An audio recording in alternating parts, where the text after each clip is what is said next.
listening to Your Ultimate Life with Kellan Fluckiger, only on LA Talk Radio.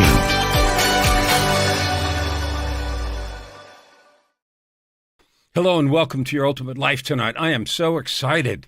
This is the program dedicated to help you discover and serve your divine gifts and create that life of purpose, prosperity, and joy. Today I've got a spectacular guest. I love her already. We were just talking for a few minutes ahead of time. Welcome to the show, Iyanla. Good evening. How are you?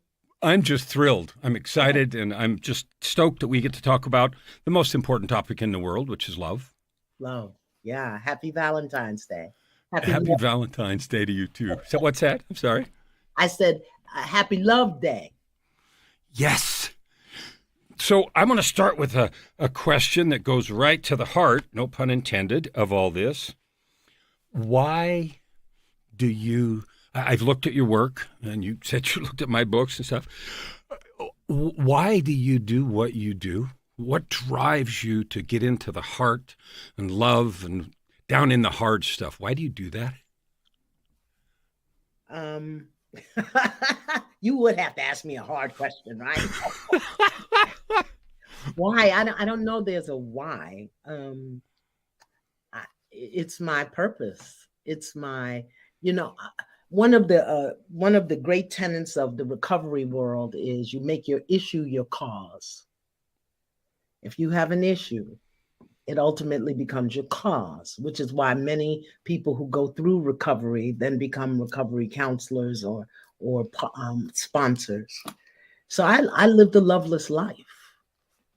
The big people in my life were too busy managing their own pain to really love me, to tell me they love me, to show me love. And the kind of love that they showed me was so dysfunctional and painful. So when I woke up, I don't think it's a bad thing to be awake or woke or whatever they call it now. When I woke up, my mission became to just do, give, be everything as a gift of love. So my mission is to show people love, which is why I call everybody beloved. Be love. Yeah.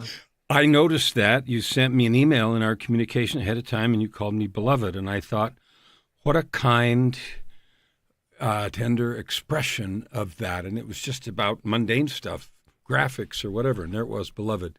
Yeah. Well, tell me the different kinds of work that you do. You said your mission is to be love and to give love and to help people not suffer as much as they would otherwise. Yeah. Tell me the kinds of things that you are doing. Well, my purpose is to teach. I teach. And teaching, we're taught in this Western society is about putting information in.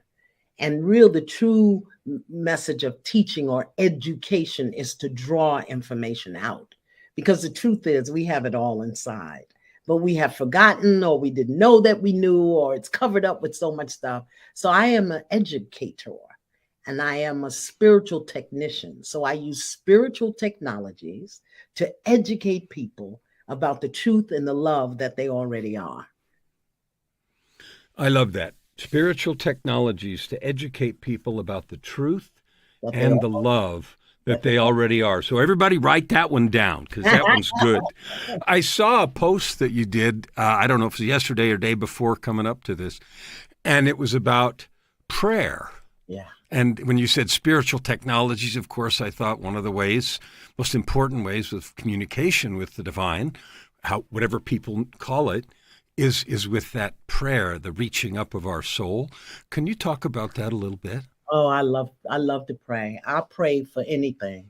I'll pray for the sparrows outside. I pray for the squirrels that tear my bird houses down. I feed the birds, and the squirrels come and throw them to the ground and eat the seeds. It's communion, communication. It's putting yourself or allowing yourself to be in a position of vulnerability to the divine. Whatever that is for you. I always say the God of your understanding, your God, whatever that is. And it's For me, prayer is one of the most intimate communications that the soul can have with its creator. Usually, people have a hard time asking other people for help.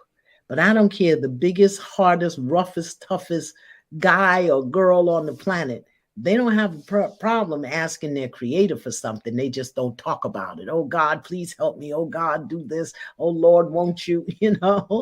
But if we could do it consciously and with humility and allowing ourselves to be vulnerable, to allow our souls to communicate with the divine, and then listen afterwards. Don't just get up and pray and go run off and play tennis, but give yourself 3, 5, 10 minutes to just sit and listen. You'll also get a response. And I think that's the part that people miss. They miss waiting for the response. Prayer becomes like sending a text. It doesn't go ding when it comes back. You know what I mean? You got to be paying attention. So you said a couple of really important words. And you made a really important observation. When the pandemic came, or when something bad happens, we have all this conversation about, getting everything out of our lives that's religious. Yet when something like that happens, all of a sudden it's God this and God that and help, and we don't know what else to do. Why do we do that? Why do we wait until we're dying before we figure out we're really connected and we really need this? Well, first of all, because we're just full of our bloated human nothingness. We're just full of it, And because there's a part of us that knows. There's a part of us that knows that we are connected to something greater, something grander. Otherwise, Kellan, we wouldn't get up every day. Who would get up to do this craziness every day? Some part of us knows that we're here for something greater, grander. We just get caught up in the sensory material world. But there's a part of us that knows. And when these things happen that our mind can't comprehend, when 5 police officers kill a man, or when the earthquake sucks up 30,000, or when a disease that they don't even know where it came from shuts the whole country down. Miss Corona was the only thing that I know of in my 70 years that has ever shut the church down. Nothing has ever shut the church down. Corona said, wait a minute, hold up. I got something for you. So because a part of us knows, and when we get to the edge of our bloated human nothingness, that's where we turn. But as long as, we're looking cute and everything's, and we got toilet paper and paper towels, we don't need anything greater and grander than us, And also because a lot of it is couched in religion, and so many of us were religiously abused, had stuff forced down our throat and frightened. We were frightened out of God, Who wants a God that's going to pluck it out thine eye? I think you're right. Religiously abused is an interesting, I haven't heard it said that way before, but it resonates. And I agree with you. You said another thing in the description that's a really important word, I think, and I want you to expand on that. You talked about when we connect with the divine, you talked about being vulnerable. Vulnerable, yeah. 2 things. Why is that so hard? And 2, why is it important? Well, when you're vulnerable, you are available, you are accessible, and you are accepting. Available, meaning I'm not all over the place, I'm not here. Accessible, meaning that you can receive. And accepting that there's something to receive. That's why vulnerability is important. You're not functioning on your intellect, on your degrees, on your good looks, on your cleaner teeth and fresher breath. You're just available, accessible, and acceptable. Because the divine energy can then access the deepest part of you, the soul. So that is how it's possible, why it's important is because vulnerability and humility are, I think, kissing cousins. If you have one, you can have the other. And if you have one, you do have the other. When we're humble, meaning of service, first of all, that's what humility means, of service. And when we're not in our grandioseness as humans, in our bigness, in our intelligence, in our all of the wonderfulness that we go into, when we're not in that and we're humble and vulnerable, all things are possible. As long as we're running the show, there's some things that just aren't possible because we can't make them happen. But when you're vulnerable, you're open to another level of energy and experience. That's what I believe. I love that. As long as we're running the show, I guess I'd probably say it even a little bit harsher.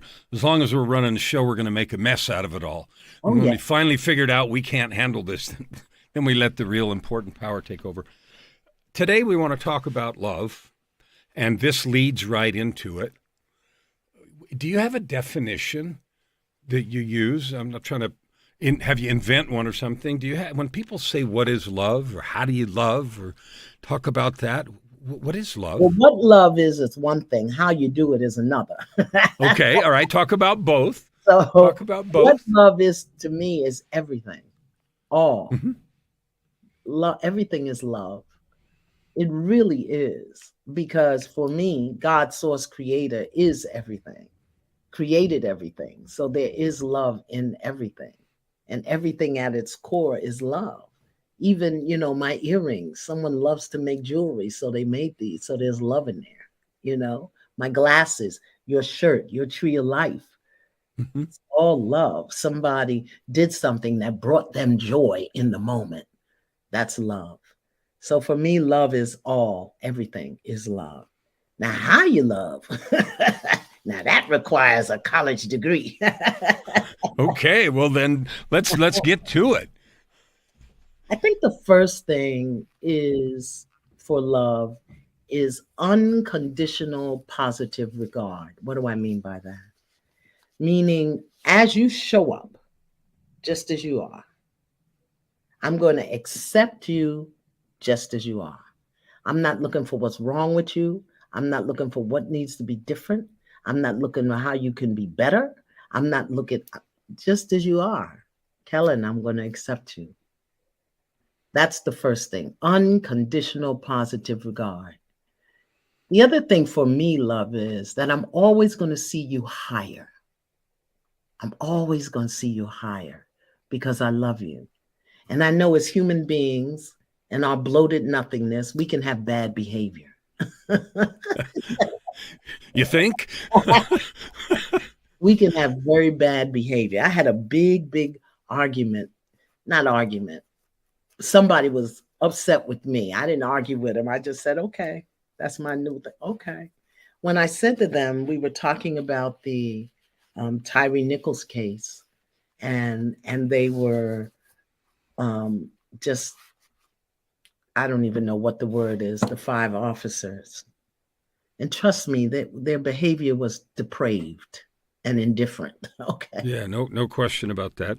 But I said to them, I hear you, and I can get on that step with you. But my heart goes out to their mothers.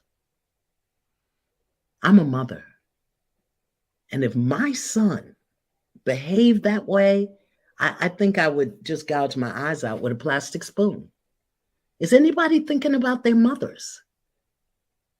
And if you think about their mothers, then you have to think about them. So I said to them, the person, they deserve love too. And that was it. Oh no, how could you? And I said, just see them higher. We've all had moments that are less than our best. Now, we may not have done that, but everybody has a different purpose and a different walk. We don't know what's going to come out of this. This may change the entire police state of this world. We don't know. But we don't have to knit them a sweater, but we can still send them love. Love will be the thing that heals them. And in the meantime, I'm going to pray for their mothers. I just am thrilled to hear you say that about their mothers. and whoever else cared for them, because they did have others that cared for them, who will have seen that and just had their hearts torn out as they watched those things happen. And it's we have a that is there. We just yesterday had this business at the University of Michigan. I don't even know what happened yet. No, And he just lost it, you know? yeah, And so, you know, as human beings, I think it's Sting that sang a song, Fragile. No one ever really knows how fragile we are. Sting sang that song, and we are as human beings. And that's why we all deserve love. And again, because I love you doesn't mean I'm going to condone or support or celebrate your bad behavior. But I'm not going to withdraw my love. I'm going to see you higher and know that you can reach into that higher place, and you will still have to experience the consequences of your behavior. But I can still love you. People, they don't want to do that. They want to get mad at you and stay mad at you. That's not how you love. Sometimes you love people enough to walk away from them and leave them alone, but that doesn't mean you stop praying for them or wanting the best for them. Yeah. So I see you higher. So when I talk to people here, I like to hear things and emphasize them. So see you higher. To love someone is to see them higher. Unconditional positive regard, accepting you just as you are. And I have to say, when you popped on the screen before, you know, the exchange and moment, just of that connection right there was all that. Just, you know what I mean? It was just that. And it was a fabulous moment. And to then make a choice to see somebody higher, because it's not automatic. No. You know, we are, huh? Love is a choice. That's where I want to go right now, because the people that say, you know, someone that does something bad, whether it's those 5 officers or others, the people that invaded Ukraine or whoever, they got to, you know, they should be tarred and feathered, and, you know, the list goes on. All these bad things should happen to them. And then there's another choice, and the choice is I am going to love them anyway, to see them higher, to hope, pray, send energy that they heal. This is not dismissing consequences, like you said. When someone comes to you that's sincere, and I'm not, you know, they're sincere, but they have a history or a habit or a story that is contrary to that, how do you start with the process of helping them understand they have that choice, and then to begin to make it in small and then larger ways, to see people higher, to love them? If they want to make that choice, first of all, when people are engaged in a bad behavior or self-destructive behavior or harmful behavior to anyone else, they have to really recognize the pain that they're causing themselves. And I say to them, what must the person think of themselves to do this to themselves? What must the person be thinking? You know, that nobody cares, I'm not important, nobody, it doesn't matter what I do, I don't matter, whatever. Okay, so that's what we have to heal. That's what needs to be healed. You got to love yourself enough to know that every single thing that you do matters. Every single thing that you say matters. So if you're causing this pain to yourself or to someone else, it's because you don't think you matter. You don't know how important you are. You don't know how valuable you are. So we need to start there. We have to build your sense of esteem, value, worth, respect, love, all of that, so that your internal infection doesn't affect others. Because when you don't love yourself, when you don't value yourself, when your esteem is so low, you're infected with self-denial and self-hatred, and that will infect other people. I told somebody the other day, you know, dysfunction is a disease, and it's catching. you can catch dysfunction. So yeah, you got to start there. You have to, you don't have to do anything. Support the person in seeing how their lack of love, respect, value, worth in themselves is the only thing causing the behavior. And that doesn't matter what it is. And particularly people who have substance abuse problems. I know a lot of them has just lost touch with self, or they're denying some part of self, and they look to the substance as an escape, because they've lost touch with themselves. Nobody who really loves themselves or knows themselves is going to hurt themselves. You're just not. That's like sticking your hand in the fire. Or even, one of the things that I've learned that's just been very enlightening for me, the whole notion of cutting. Young people who cut, they cut so that they can feel. They cut so that they can feel. Something has gone on and they shut down. And a lot of them cut so that they know they can feel. I said, wow, that's amazing. I didn't know that's what it was. Yeah. That is interesting, because I happen to have a very close relative who had a mate, a spouse, who was cutting. And so that happens to be up close and personal. There were years when I went through bouts of addiction and stuff like that, and people ask often, even in recovery programs and everything, what was your drug of choice? And what I finally said, my drug of choice was self-loathing. I needed to hate myself. And then whatever the substance was, that was just handy to make the pain go away. But the need was to hate myself. Yeah, and because there was something you believed about you, you lost touch with your goodness, your divinity, your nobility. I know I've worked with a lot of people. And the other thing is, my drug of choice was guilt. And they don't have a treatment program for that. My drug of choice was guilt. And the way I got into guilt was through shame.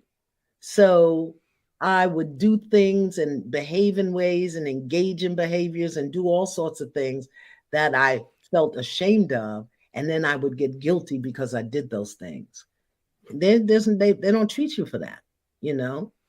There's so many things that people are addicted to. Their drug. Some people are addicted to struggling.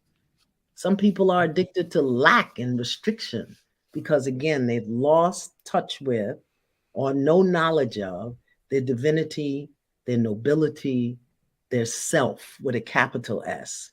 So we engage in these behaviors to distract us from going within and connecting with that part.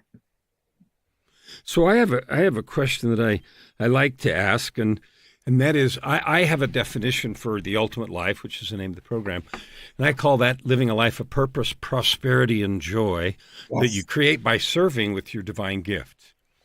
And there's two parts to this question. How would Iyanla define her ultimate life?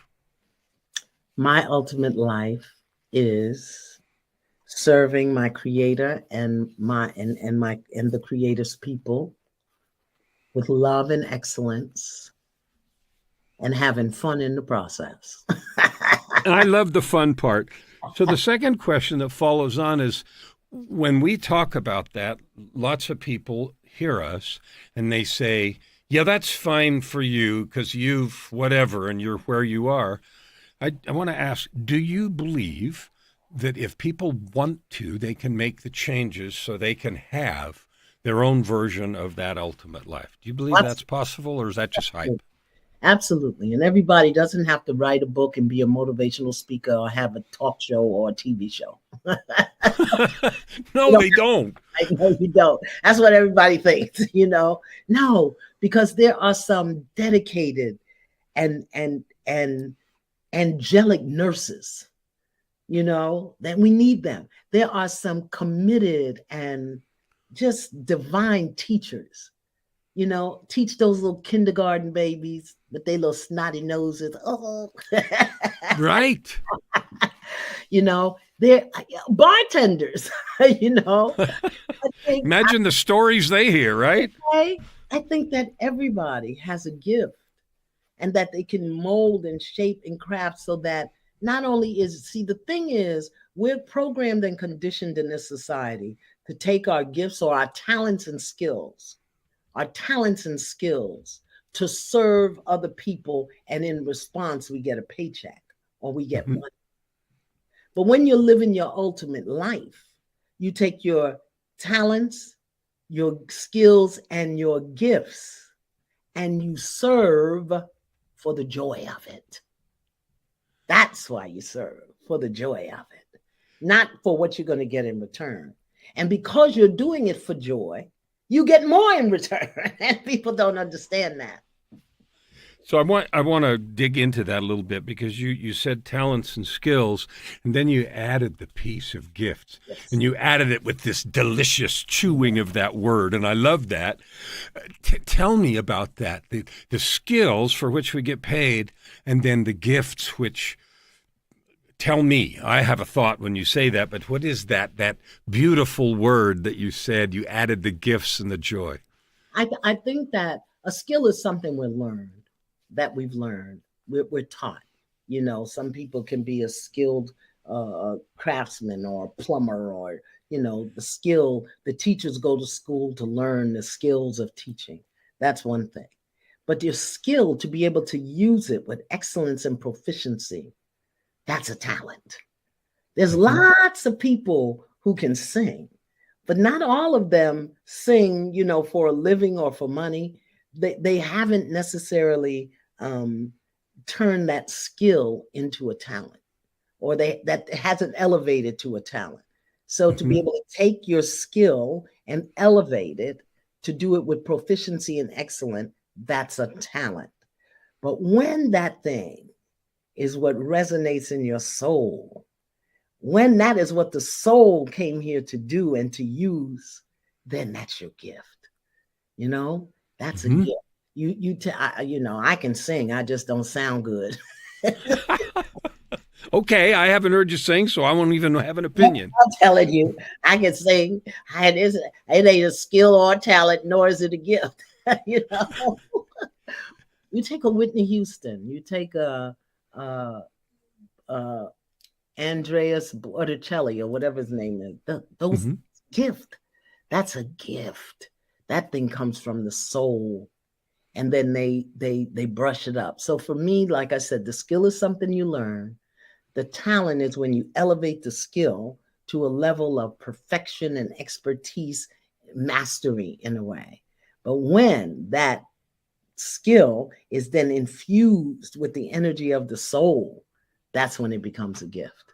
And we take singing, you know, for example, when I was a young girl, everybody said to me, "Oh, you talk too much. Shut up. You talk too much. Go somewhere and sit down. You're always talking. Be quiet. Shut up. You talk too much." And now people pay me very well to hear me speak. My gift. Well, It was my gift. I didn't know what it was. And you'll find very often that people will try to talk you out of your gift. Oh, you can't do that. You ain't gonna make no money doing that. Nobody's gonna pay you to do that. Well, maybe they don't have to. Because see, what I do, I would do for free. I would do it every day, all day. And I did it for free during the pandemic. I got right online and talked to people every single day, 10 to 11 every day. I called it the antiviral message. well, bless your soul for doing that and other things that you do. I want to talk about gifts and its connection to divinity and love. Like one of the things I say all the time, and it sounds like you agree, is that the divine, our creator, gave each of us gifts. And the way I think about it is if we're created with that love, intentionally, lovingly created, then I can only imagine that those gifts were given intentionally, carefully, and lovingly as we got ready to come to this experience. Does that sound right to you?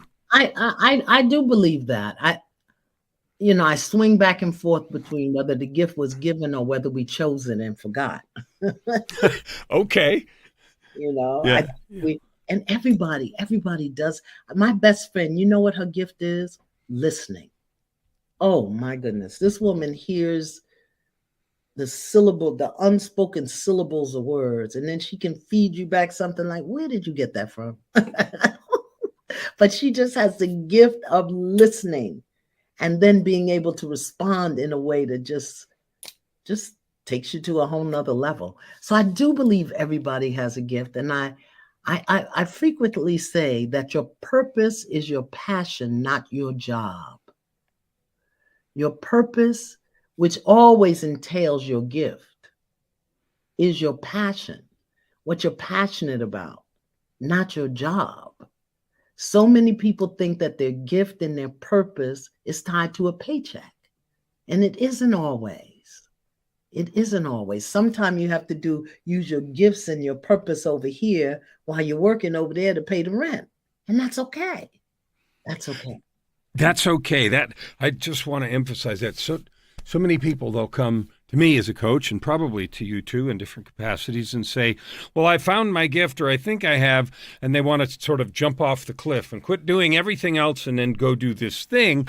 And somehow magically the universe or God or whatever's going to provide, they don't think about transition, or they don't think about the development, or maybe it's okay just to have a gift that you give and love and be, and have another thing that you do because you can to get paid, and they somehow think that's not okay. Yeah, no. I happen to be fortunate that my purpose, my passion, and my paycheck were all tied together.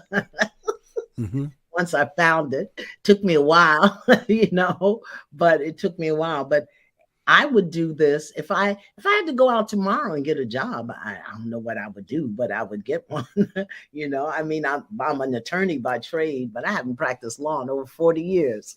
But I guess I could go. Somebody would hire me.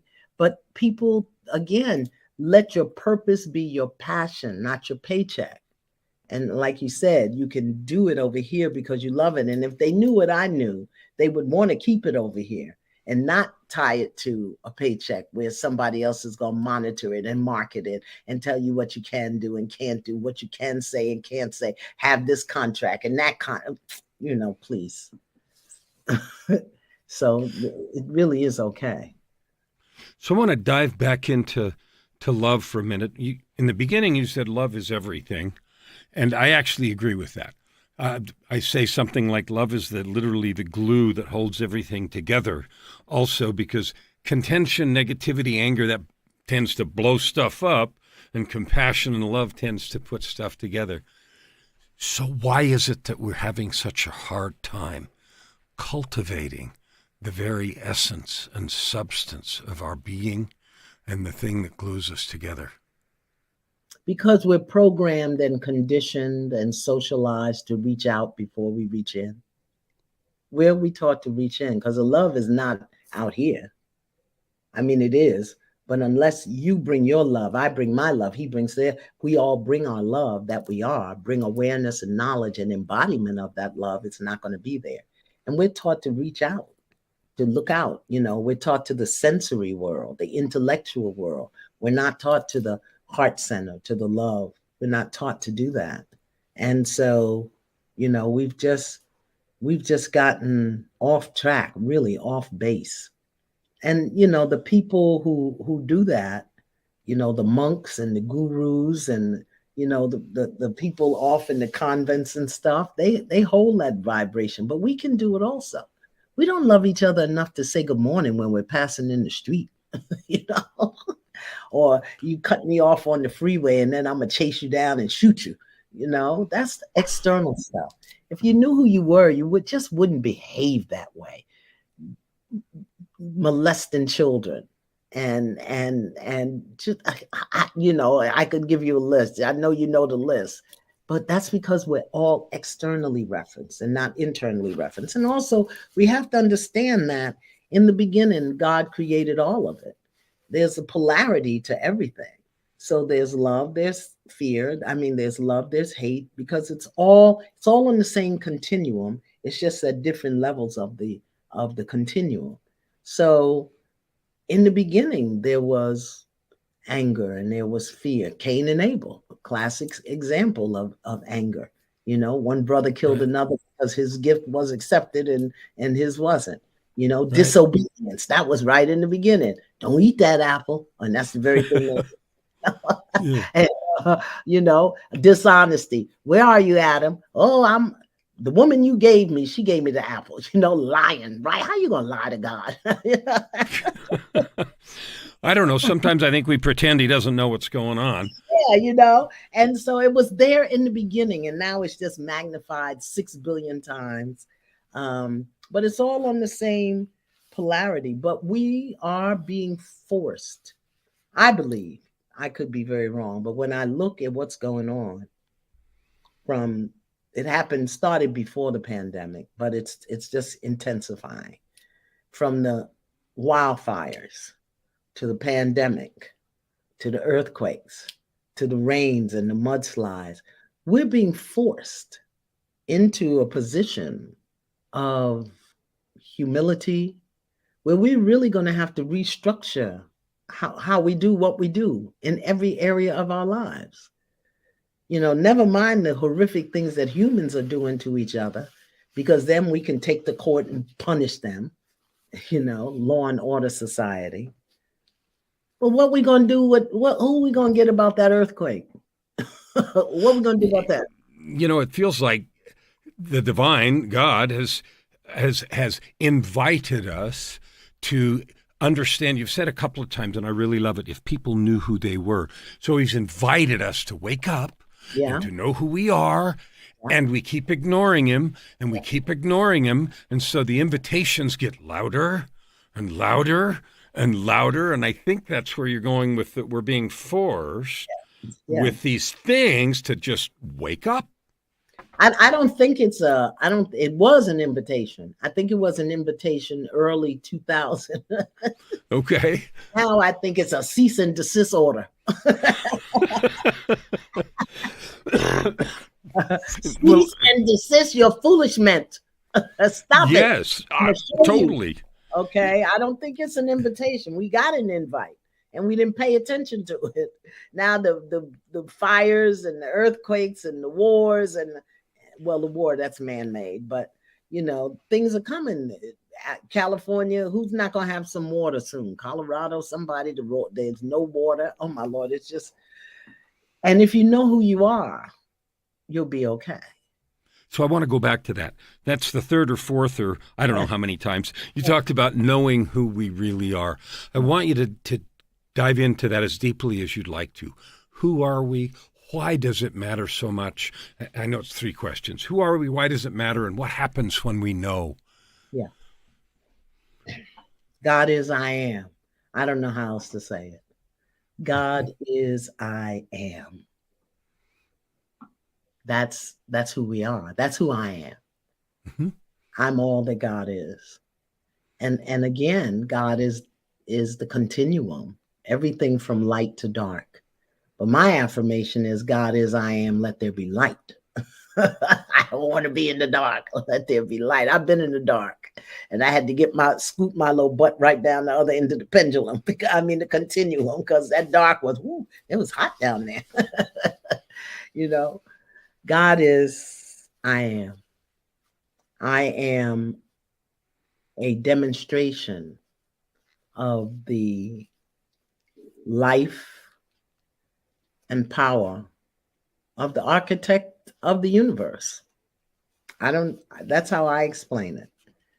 And it's important for me to know that, so that I never again dishonor, disrespect, devalue, minimize myself in ways that I had when I didn't know who I was, when I thought I was here and God was there. And God, the God of my understanding, oneness that I have with nature, when I thought it was just things that were just okay for me to do, things that I thought were okay for me to think. I go all the way down to the thinking. I have certain things it's not okay to think, okay? Not okay to say. So when you know who you are and you understand the inherent power that you have, you just behave differently. You see people differently. Let me, when I think, my grandmother's a Native American, born on the reservation, to Tuslake, Cherokee. Okay. And her father was a sharecropper in Virginia. Her mother was born on the reservation.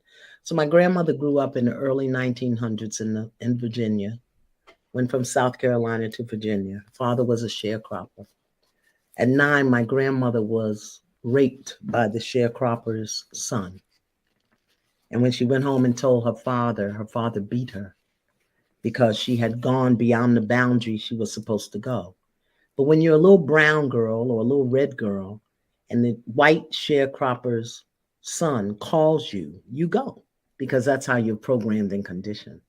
And when he rapes you and you go home and tell your father, he's not beating you just because you went beyond the boundary. He's beating you to take out his anger because he can't say anything to that white sharecropper about his son raping his daughter. So I grew up with that reality. And I grew up with the reality for a long time that as a brown, red girl, white people were bad, white people were wrong. My grandmother was a domestic. She worked for some really famous people. She was a master chef and a housekeeper.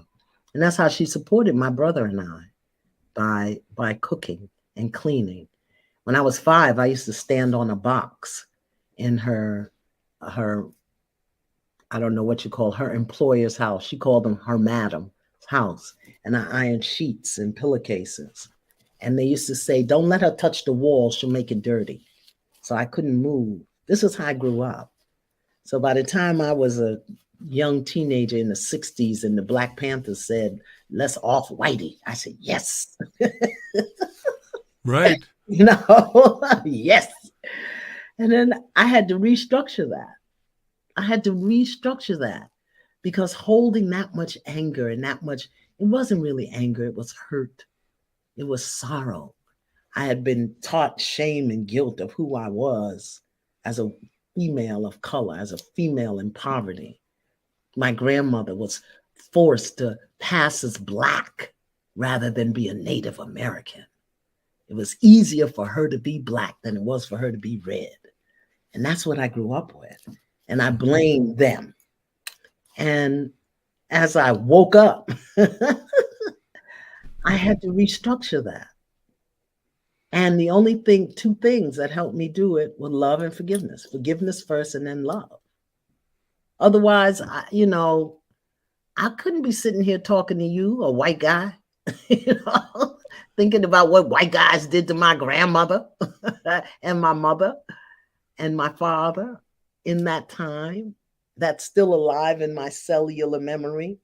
So, and when I understand who I am as a child of God, as I understand who I am as a divine being, I know that all of that was purposeful. All of it was purposeful.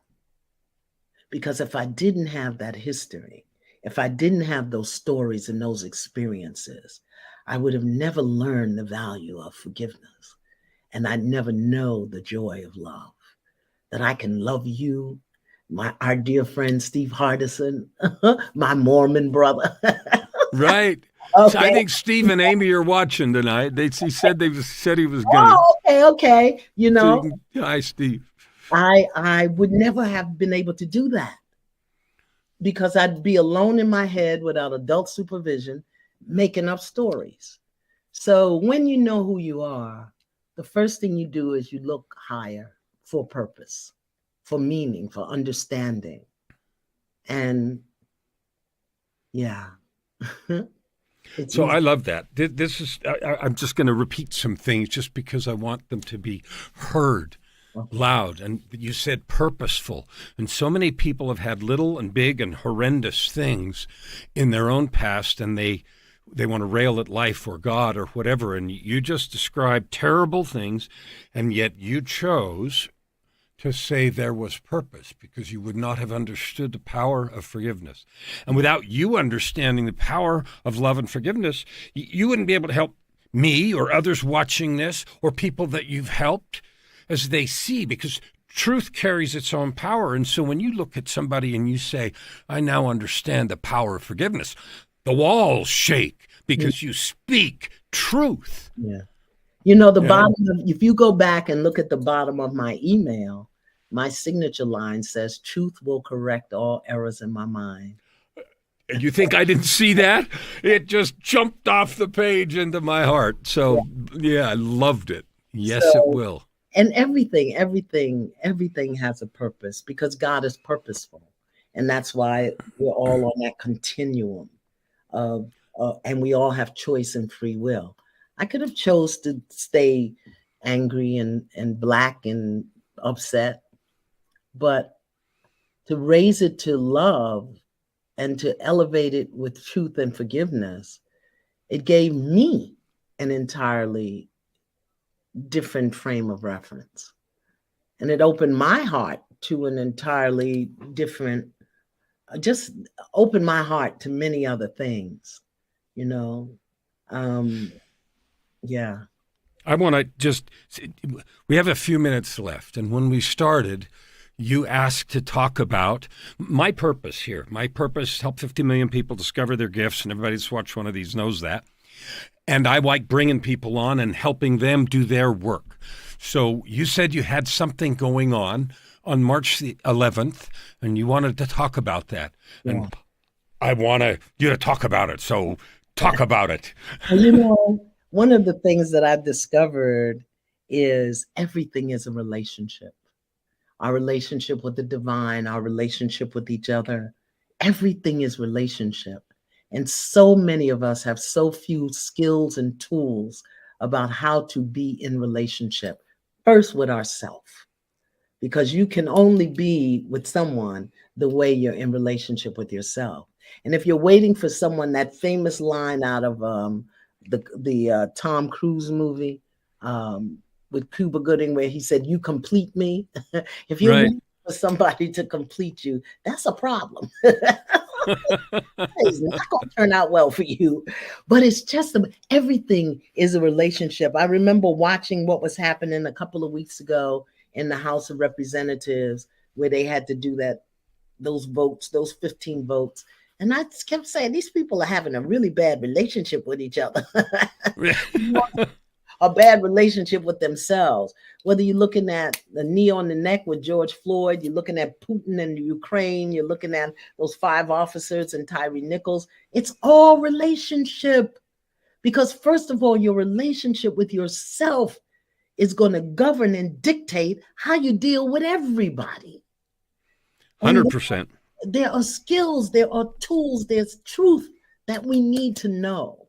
So on March 11th, Spirit has guided me, because I would be eating my popcorn, minding my business on a Saturday. I'm going to do an all-day intensive workshop on relationships, all kinds of relationships. Because, you know, since the pandemic also, relationships have taken a big hit. Yes. People like, why am I married to you? Why are you here? And, you know, the electronic dating or the online dating and I did life after lockup and relationships have taken a really big hit. So I just want to share with people, as a 3-time divorcee, twice from the same man. Okay. What I've learned about relationships. I've learned a lot, and it's all grounded in love. And it's all based on really us making conscious choices and decisions about who we choose to be as we relate to one another. Who we choose to be. So that's March 11th. It's virtual, so people can come from all over the world. Tell us how to find it. Iyanla.com, IYANLA.com. You go to my Facebook page or my website. Is that what it's called? A website, right? Yeah, website. It is a website. Me and the technology, we know good friends. So I couldn't be more strong in my both love of you and endorsing what you're presenting. Your relationship with yourself and who you choose to be in that is super critical. So anybody watching, go there and see and learn about the relationship with yourself, because like she said, you can't have a relationship with anybody else better than the one you have with you. You can't love anybody else more than you love yourself. And that's where it starts. So go there and see. And if you don't know who you are, that's the critical part. If you think you need somebody else to complete you, you know, one of the most beautiful relationships, I know 3 of them, but one of the most beautiful ones is Steve and Amy.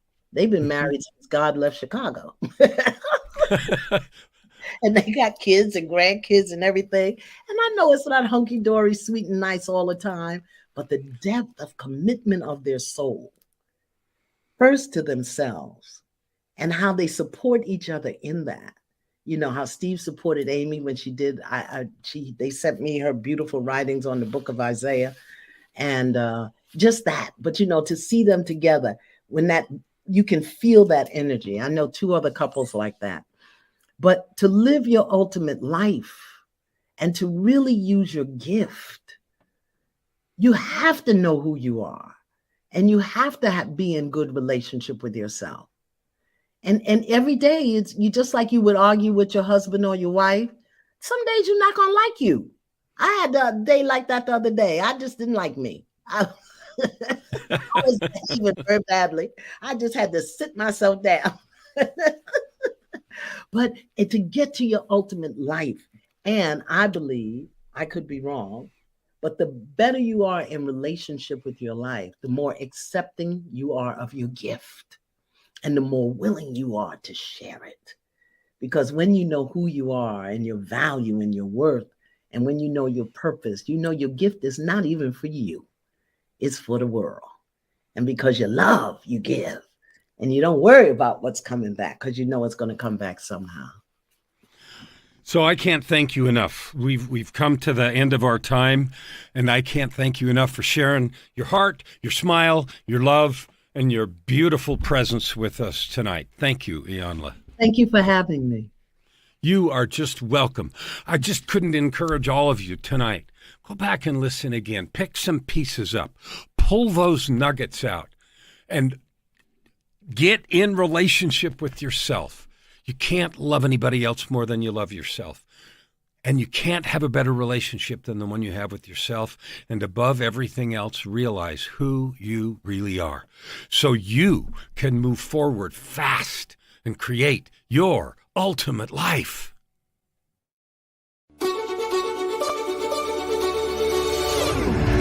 You're listening to Your Ultimate Life with Kellan Fluckiger, only on LA Talk Radio.